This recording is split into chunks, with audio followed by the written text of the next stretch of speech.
A independência do Brasil. A independência do Brasil, proclamada em 7 de setembro de 1822, representa um dos momentos mais marcantes da história nacional. Mais do que o gesto simbólico de Dom Pedro às margens do rio Ipiranga, esse processo foi resultado de transformações internas, pressões externas e lutas que se desenrolaram ao longo de décadas. A independência não surgiu de um dia para o outro.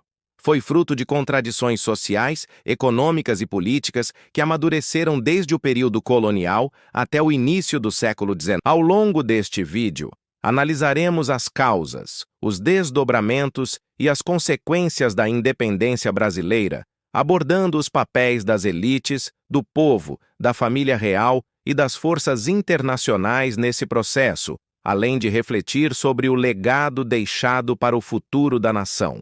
O Brasil colonial e as raízes da emancipação. Durante mais de 3 séculos, o Brasil esteve sob domínio de Portugal.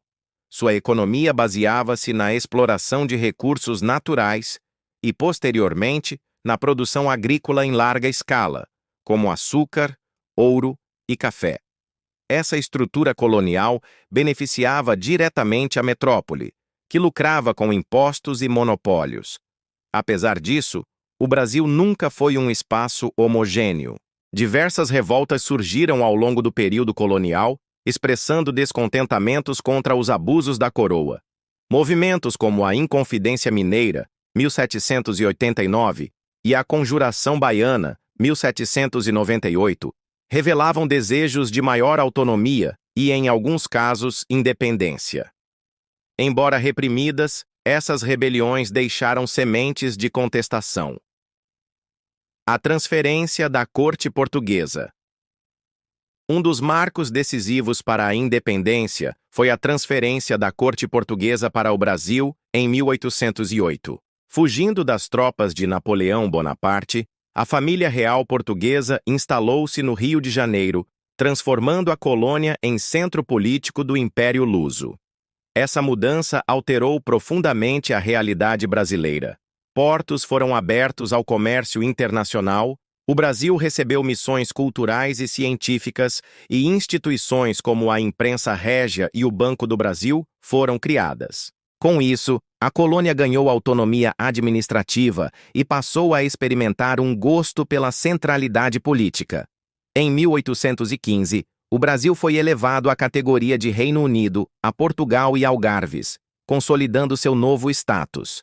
Porém, com a derrota de Napoleão, as elites portuguesas exigiram a volta da corte a Lisboa, iniciando tensões entre interesses da metrópole e da colônia. O retorno de Dom João VI e a ascensão de Dom Pedro. Em 1821, pressionado pela Revolução Liberal do Porto, Dom João VI retornou a Portugal. Deixou no Brasil seu filho, Dom Pedro, como príncipe regente. As cortes de Lisboa exigiam que o Brasil voltasse à condição de colônia, centralizando as decisões em Portugal e subordinando as províncias diretamente a Lisboa. Essa tentativa de recolonização despertou indignação nas elites brasileiras, especialmente nas que já haviam se beneficiado da autonomia econômica. Nesse contexto, Dom Pedro tornou-se figura central. Embora jovem, soube ouvir as elites locais e percebeu que, para manter-se no poder, deveria romper com Lisboa. O grito da independência. A tensão aumentava a cada dia. Em janeiro de 1822, pressionado pelas elites brasileiras, Dom Pedro anunciou o famoso Dia do Fico, declarando que permaneceria no Brasil. Se é para o bem de todos e felicidade geral da nação, estou pronto. Digam ao povo que fico. Nos meses seguintes, José Bonifácio de Andrada e Silva, conhecido como o Patriarca da Independência, articulou politicamente o processo, organizando apoios e defendendo a ruptura. A princesa Leopoldina também teve papel importante, apoiando a causa e tomando decisões em momentos de crise. Finalmente, em 7 de setembro de 1822, às margens do riacho Ipiranga, em São Paulo, Dom Pedro proclamou a independência, bradando: independência ou morte. O gesto, ainda que simbólico, consolidou um movimento que já estava em curso. A construção do Império. Após o grito, foi necessário consolidar a independência. Em 1º de dezembro de 1822, Dom Pedro foi coroado imperador do Brasil. No entanto, o processo não foi pacífico. Em várias províncias, especialmente no norte e nordeste, houve resistência à separação de Portugal. Conflitos armados, como as lutas na Bahia, no Piauí e no Maranhão, só terminaram em 1823. Portugal, por sua vez, resistiu em reconhecer a independência. Apenas em 1825, com a mediação da Inglaterra, a metrópole aceitou oficialmente o rompimento, em troca de compensações financeiras. A independência e o povo. É importante ressaltar que a independência não foi um movimento popular. Diferente de outros processos na América Latina, liderados por figuras como Bolívar e San Martín, o Brasil tornou-se independente sob a liderança de um príncipe europeu. As elites agrárias buscavam manter seus privilégios e evitar revoluções sociais.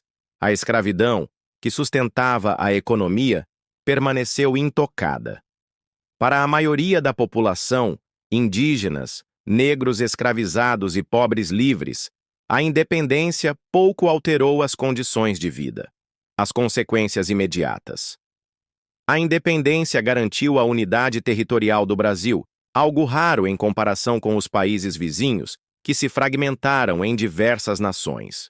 Também consolidou o modelo monárquico, único na América Latina. No entanto, trouxe novos desafios.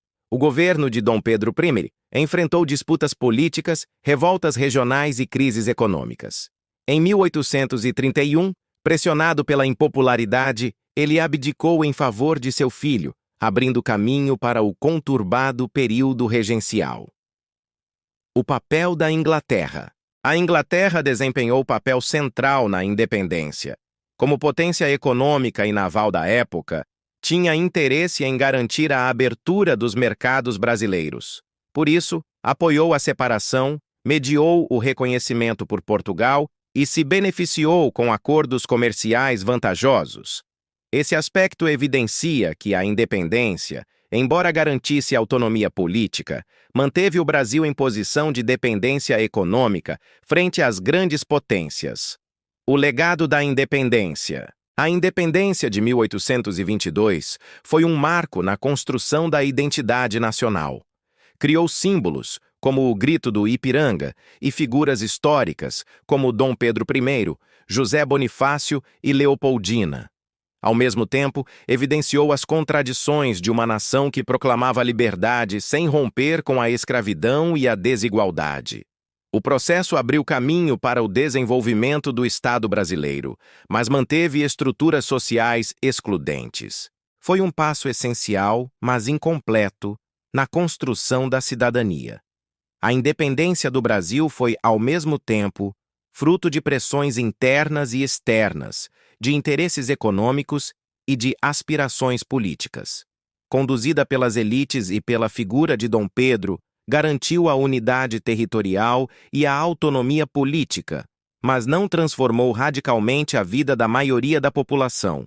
Ainda assim, 1822 permanece como um momento fundacional, um divisor de águas na história nacional. A independência inaugurou a trajetória de um país que, apesar de suas contradições, buscava afirmar-se como nação soberana. O grito às margens do Ipiranga ecoa até hoje, não apenas como um episódio histórico, mas como símbolo de um ideal: a busca pela liberdade, justiça e identidade. Um ideal que, de muitas formas, continua sendo construído ao longo da história brasileira. Se gostou do vídeo, curta, comente, compartilhe e se inscreva no canal.